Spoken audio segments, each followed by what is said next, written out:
Okay, welcome back to our online course with the subject translation. Okay, nah today we are going to continue our lesson dari yang kemarin sudah kita bahas sebelumnya. And today we will enter a new topic. The topic is translation procedure. Jadi terkait dengan prosedur penerjemahan. Okay, still with the same with the previous lesson, kita juga akan mengambil bukunya dari buku Bunda Rohayah Mahali, talking about the translation procedure. Apa saja prosedur penerjemahan? Oke, kita check it out. Oke, nah prosedur ini beliau sadur dari Newmark 1988. Ada beberapa prosedur penerjemahan ya, yang nanti akan kita bahas. Jadi the first procedure itu ada yang namanya transference. Transference itu adalah the process of transferring an SL word to a TL text. It includes transliteration and is the same as what Harvey 2000 page 5 named transcription. Jadi kalau kita perhatikan, ini ada penjelasan bahasa Indonesianya. Istilahnya we call this as transcription. Maksudnya adalah the pronunciation of the source language itu kita adaptasi menjadi our own language. Itu yang namanya transference. Contohnya adalah Fujiyama, bahasa Jerman kita terjemahkan menjadi Fujiyama. Serious kita terjemahkan menjadi serious. Ya. Jadi we're focusing on the sound, yang kemudian kita terjemahkan menjadi our own language. Ini adalah contoh dari transference. Oke, ini adalah prosedur yang disebut sebagai prosedur transference. Prosedur transfer. Oke, itu yang pertama. Yang kedua adalah naturalization. Ini sebenarnya adalah kayak semacam minjem bahasa orang tapi kita jadikan bahasa kita. Bahasa sederhananya adalah the adaptasi. Kita langsung ke contohnya saja, so it's quite clear. Nanti you can read this one yourself. State kita rubah menjadi stat, television kita rubah menjadi televisi. Ya, jadi ada kata yang kita rubah, ada yang kita buang, ada yang kita rubah sehingga bentuk awalnya itu berubah menjadi bahasa kita. Nah, beda dengan yang tadi. Kalau yang tadi kan television, harusnya television kita tulis kalau kita mau masuk yang sebelumnya. Tapi yang ini kita adaptasi. Basisnya adalah morfologi. Ya, jadi basis morfologi normal ke dalam bahasa sasaran. That's it. Oke, ini yang kedua. Namanya adalah naturalization. Alright, yang ketiga, yang selanjutnya adalah cultural equivalent. Nah, ini ya kita akan menggantikan replacing a cultural word. Ya, jadi kita akan mengganti sebuah kosakata yang di dalamnya itu ada unsur kebudayaan ke dalam bahasa sasaran, walaupun akhirnya they are not accurate. Itu kata Newmark. Karena meaning yang didapatkan tidak akan sepenuhnya 100% sama.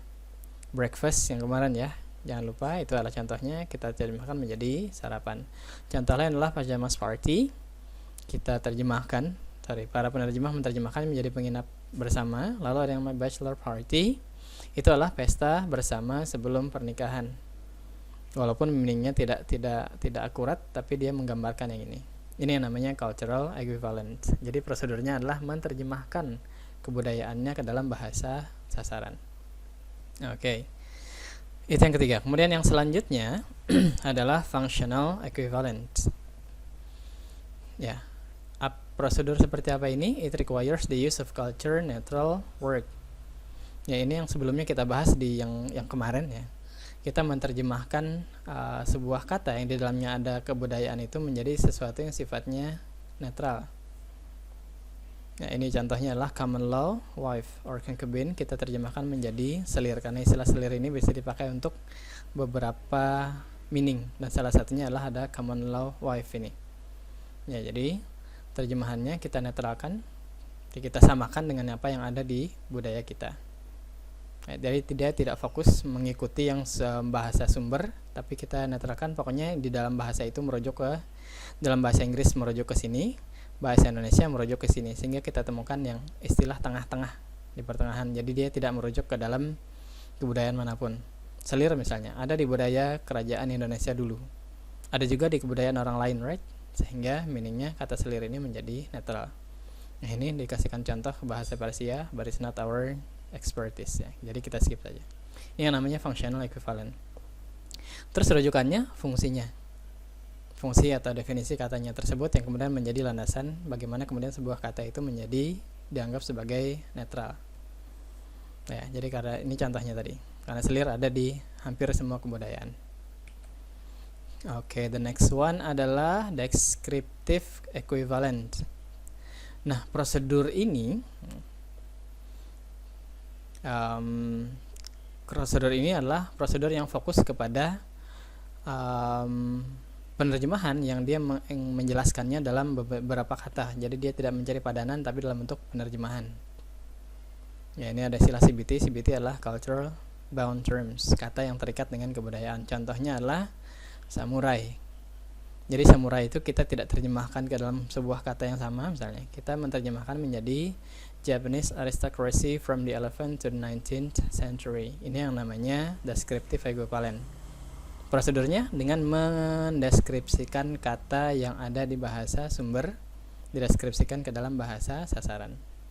Contoh lain adalah White Monday, kita terjemahkan menjadi hari suci. That's it. Ini yang namanya descriptive equivalent. The next one adalah ada yang namanya componential analysis. Nah, componential analysis adalah prosedur penerjemahan yang kita mengcompare dulu. Kita cari meaningnya, kemudian kita compare ke bahasa sasaran, baru kita carikan bahasa sasarannya. Ini lebih ke arah sense, lebih ke arah semantik. Jadi ada istilah clean air. Clean air itu setelah kita cari definisinya adalah fresh air which you can breathe in. Baru kemudian dari sini, ini yang merupakan penjelasan dari istilah ini. Setelah kita dapat penjelasannya, dari penjelasan ini baru kita cari bahasa sasarannya, sehingga terjemahannya adalah udara bersih. Sweet talk. Nah, talk kan pembicaraan nih. Terus kita cari definisinya. Ya, jadi analisis komponennya dulu dari masing-masing kata.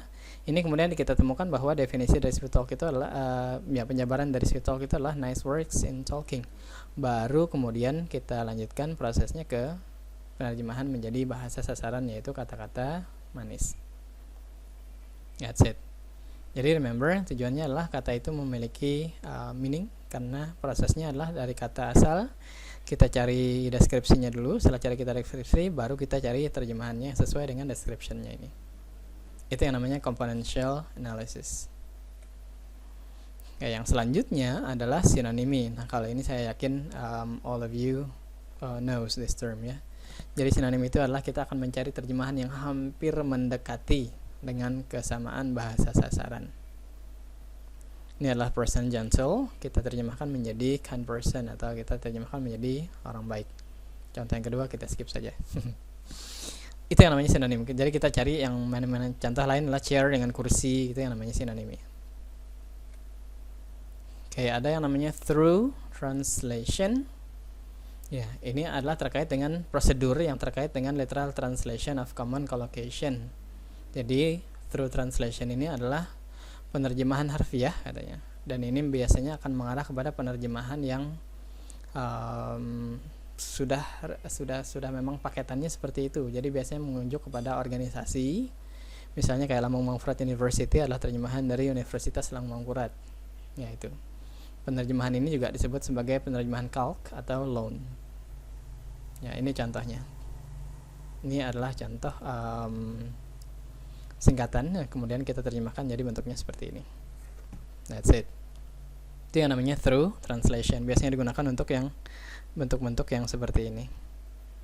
Oke, the next one adalah apa itu? Shifts or transposition. Ya. Ini maksudnya adalah ada shifts, ada pergantian atau ada perubahan terkait dengan ukuran grammarnya. Misalnya di dalamnya ada perubahan dari singular to plural, atau perubahan structure yang di dalam bahasa sumbernya itu tidak ada di bahasa sasaran. Ya, jadi intinya adalah prosedur ini adalah prosedur yang membuat si penerjemah itu nanti akan melibatkan pergantian structure dari bahasa sumber ke bahasa sasaran. There is a reason. There kan di sana segala macam, ini ada perubahan, right? A reason.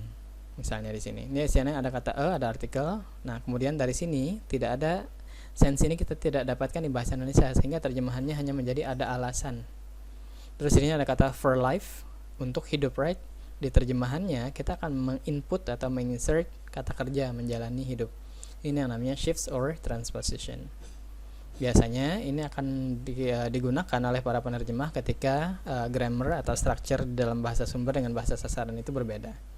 Contoh lain adalah it's getting dark. Kata gettingnya kita rubah menjadi menjelang malam. That's it. Ini yang namanya shifts or transposition. Oke, kita lanjut. Yang selanjutnya adalah ada yang namanya modulation. Oke. Nih dia.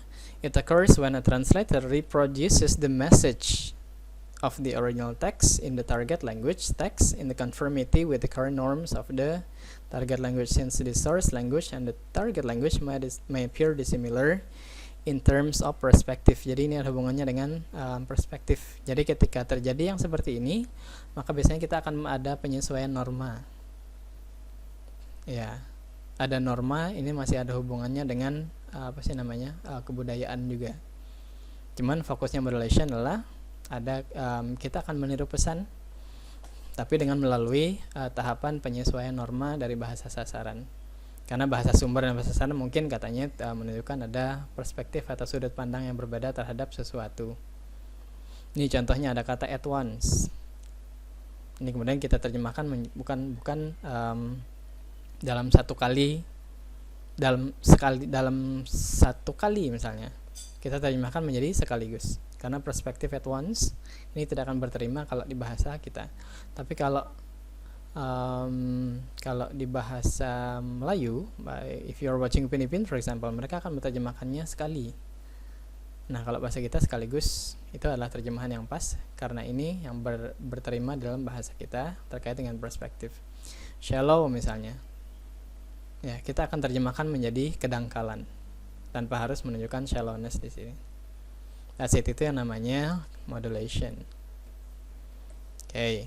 Lalu ada recognize translation. Recognize translation adalah kita mencari terjemahan. Terjemahannya itu adalah terjemahan yang sudah diterima secara umum. Ya.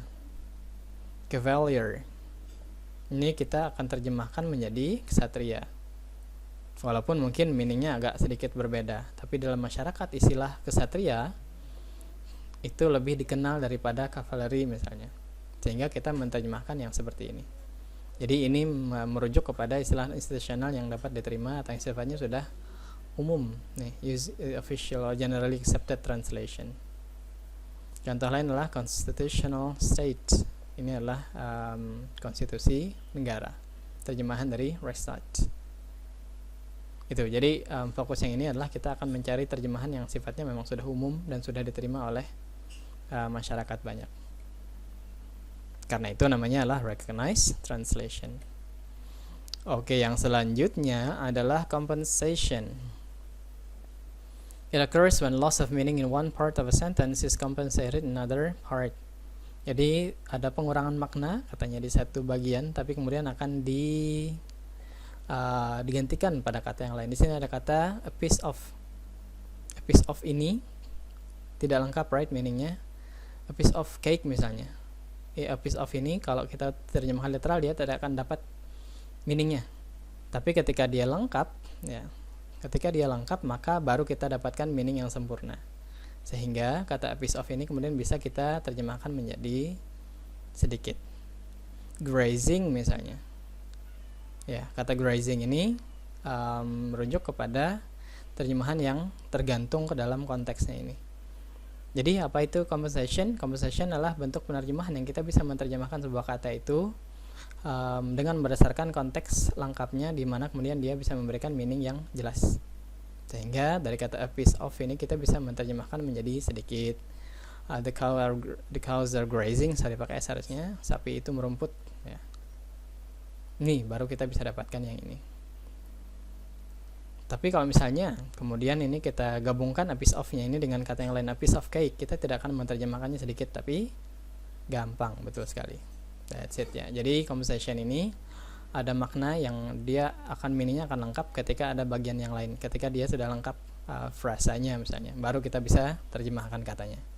That is compensation. The next one itu adalah ada yang namanya paraphrase. Ya, paraphrase ini adalah seperti bentuknya, dia adalah mirip dengan descriptive equivalent, tapi kemudian bentuknya itu akan menjadi lebih detail. Nah, ini ada penjelasannya, lebih detail daripada persamaan deskriptif. Kalau deskriptif tadi kita jelaskan apa adanya. Nah, kalau yang ini dia akan memparaphrase, jadi ada sebuah kata deskriptif, kemudian dia paraphrase, dia mudahkan misalnya, dia detailkan penjelasannya sehingga kata yang aslinya itu bisa kita dapatkan. Contohnya, numerophobia, fears of numbers segini, terjemahannya hanya 2,5 baris. Bentuk aslinya, bahasa sumbernya hanya 2,5 baris, tapi terjemahannya menjadi hampir 4 baris. Kenapa? Karena satu, dia akan mencarikan deskripsinya, baru kemudian dia paraphrase. Ini yang detailnya ini, deskripsinya ini dia paraphrase sehingga orang bisa lebih paham dan lebih gampang dalam menerjemahkannya. Contoh lain adalah a fear of bathing is, ini kan cuma hampir 2 baris saja. Tapi yang terjemahannya ini, yang deskripsinya ini kemudian diparaphrase oleh penerjemah sehingga orang bisa lebih paham terkait dengan yang ini. Paraphrase-nya bentuknya kalau dari Inggris ke Indonesia itu cenderung menjadi lebih panjang. Oke. Nah, the next one ada yang namanya couplets. Couplets itu adalah bentuk terjemahan yang bisa menggabungkan lebih dari satu penerjemahan yang berbeda. Jadi, kalau nanti ada yang bertanya-tanya, Pak, itu kan ada banyak prosedur tuh. Bolehkah kita pakai digabung misalnya, Bapak? Ini jawabannya, boleh. Itu disebut sebagai couplets. Contohnya adalah hookah. Itu adalah India smoke. India, rokok yang khusus dari India. Lalu terjemahannya adalah kita menjadi rokok hisap khas India. Lalu ada karburator. Ya, itu kita menggunakan teknik borrowing. Lalu kita menggunakan teknik calc. Lahirlah yang menjadi karburator dengan menggantikan K, yang itu merupakan komponen mesin. That's it. Oke, nah yang selanjutnya adalah notes. Nah, ini adalah salah satu cara menerjemahkan. Notes ini adalah additional information, bisa dalam bentuk kita buat di catatan kaki atau kita buat dalam kurung atas jenisnya. Jadi kita mempertahankan istilah ininya, lalu kita tambahkan penjelasan yang seperti ini. Nah, ini. Jadi ini cronfet ini kita terjemahkan menjadi cronfet tetap, tapi di situ kita berikan tambahan penjelasan. Itu yang namanya notes. Ya, prosedur inilah prosedur penambahan catatan supaya orang lebih paham apa meaningnya. Oke, nah itu dia prosedur penerjemahan terkait dengan penerjemahan dari bahasa Inggris ke bahasa Indonesia ataupun sebaliknya. Oke, that's all. Silahkan ditonton berulang-ulang kalau rasanya masih kurang. And good luck.